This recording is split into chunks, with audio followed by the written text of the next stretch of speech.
lalela sihlobo sami, uyafuneka ezulwini wena, ukhona ecebeni likamlimi, sindiswa, weliswa, yembeswa ngamandla kamoya oyingcwele, phila impilo engcwele, uzafika ezulwini.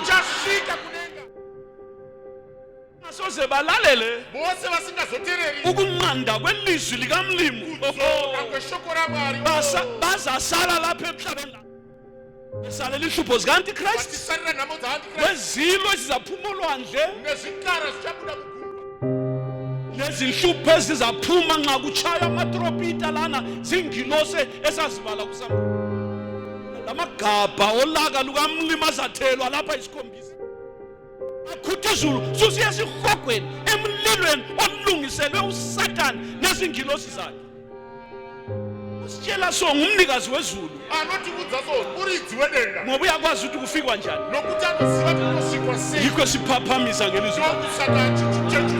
Phaphamani bazalwane bakaKristu, bambelela enkosini, bambelela kuJesu weNazaretha.